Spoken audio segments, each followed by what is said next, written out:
Welcome to the Coaster Chronicles. In this video, we'll show you how I spent the most of 4 days in Florida in October 2023 Solo Travel Edition, and also how I got my flights, hotel, and park tickets for under £1,000. I flew from London Stansted with a new budget airline, Norse Atlantic. I must say I was very impressed with this airline. It was very smooth, and for an 8-hour flight's journey it really did fly by, no pun intended. If you pardon the pun. Day 1, I started my first full day at Universal Orlando. Opening time was 9 a.m. for Islands of Adventure and 8 a.m. for Universal Studios. If you are staying at a Universal resort, however, you can access Islands of Adventure an hour earlier. I spent my first hour at Universal Studios. I managed to get myself a physical ticket because some of the rides have lockers, and to access these you need to scan your theme park ticket and aren't allowed to have your phone with you, for example Rip Ride Rocket. Once I had my ticket, my first ride at Universal Studios had to be 2 rides on Revenge of the Mummy, this thrilling indoor coaster themed to the classic Mummy movie. It was now time to head over to Islands of Adventure for one of my most anticipated coasters ever, Velocicoaster, and let me tell you, it did not disappoint. The fastest and tallest launch coaster in all of Florida with 4 inversions and 2 launches. This ride has incredible theming throughout and some of the best views of the park, especially when you go up the 155 feet tall top hat. This is a ride you do not want to miss. It was then time to take a stroll over to Hogsmeade to experience Hagrid's Magical Creatures Motorbike Adventure. This incredible family coaster has a total of 7 launches. That is the most launches of any coaster in the world, and a total ride time of 3 minutes. We then went on Jurassic Park River Adventure. Be prepared because you will get wet. Then we went on the classic Spider-Man ride that is still so good and is far superior than the one Disney has. It was then time to ride Incredible Hulk. This ride still rides pretty incredible. You get what I did there.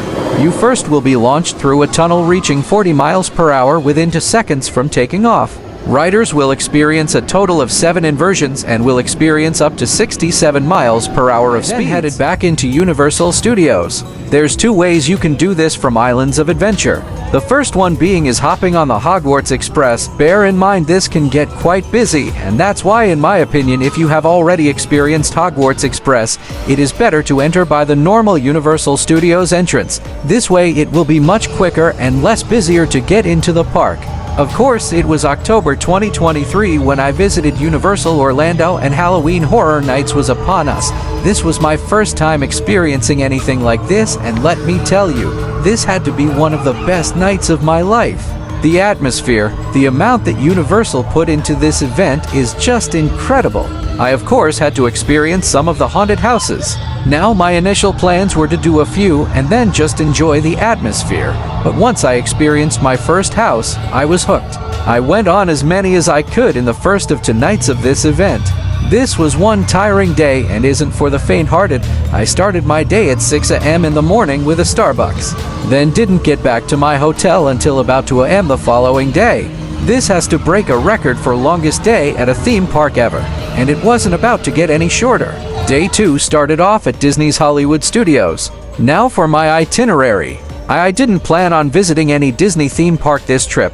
However, I managed to get on everything I wanted at Universal. So I booked Hollywood Studios very last minute. I got an Uber from my hotel to Hollywood Studios, which took 16 minutes from my hotel, which wasn't too bad. I got there an hour early, so I could take a ride on Disney's Skyliner. The Skyliner is a great way to get from your hotel to Hollywood Studios and also Epcot if you're staying at Disney's Riviera Resort, Disney's Art of Animation Resort, Disney's Pop Century Resort, and Disney's Caribbean Beach Resort.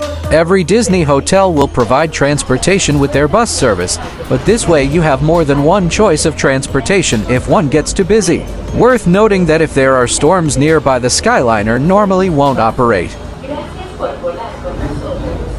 Anyway, now that I was in the park, my first stop was of course Star Wars Galaxy's Edge. Disney has done so well with this area. The detail is incredible, and even if you aren't a Star Wars fan, you still have to come to experience it, and also experience the incredible trackless dark ride that is Rise of the Resistance. Next stop was Toy Story Land. This land was also pretty incredible. Whether you are a child or an adult, you'll love it here.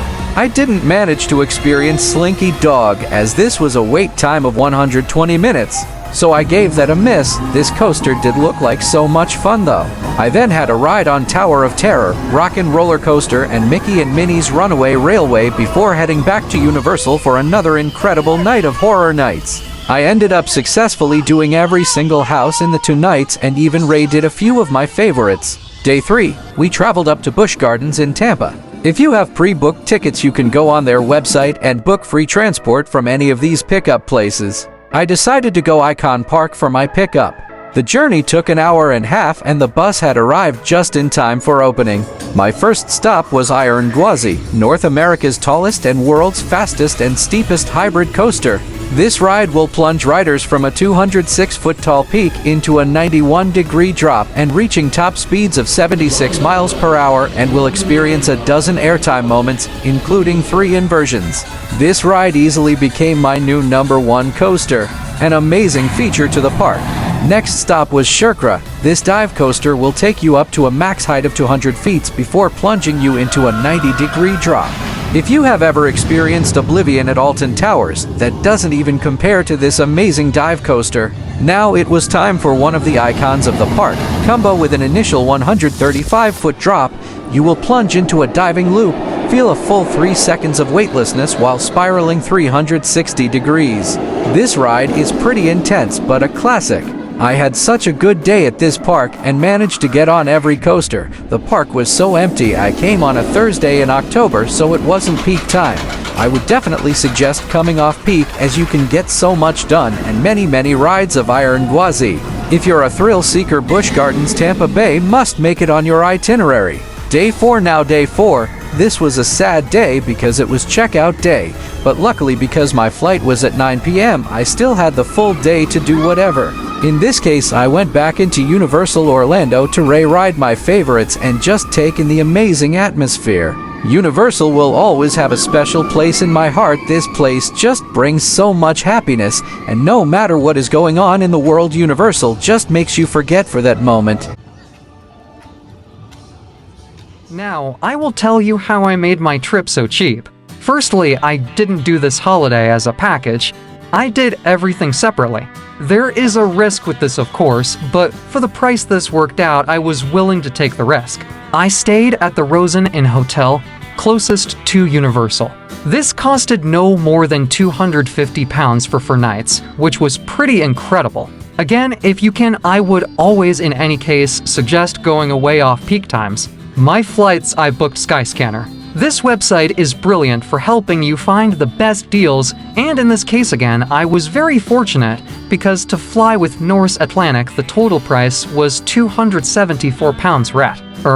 Lastly, my tickets for Universal, I bought mine through Attraction Tickets, and Busch Gardens, I booked through their website. At the time, this worked out the cheapest. However, you can get Orlando 6 Park Flexi ticket. This includes admission to SeaWorld Orlando, Aquatica, Busch Gardens Tampa Bay, Universal Studios Florida, Universal's Islands of Adventure, and Universal's Volcano Bay. I will leave a link to all the websites I booked this trip under.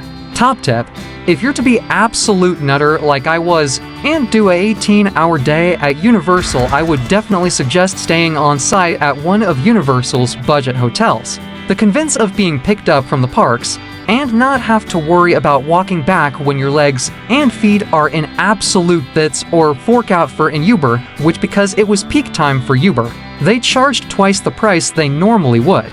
I definitely would suggest one of these Universal hotels if you made it this far into the video. It is much appreciated, and I would love to do more videos like this in the future if you enjoy them.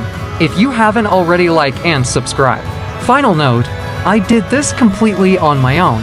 If you're nervous about solo traveling, you really should experience it. This trip and the memories of this solo travel will stick with me forever. Thanks for watching.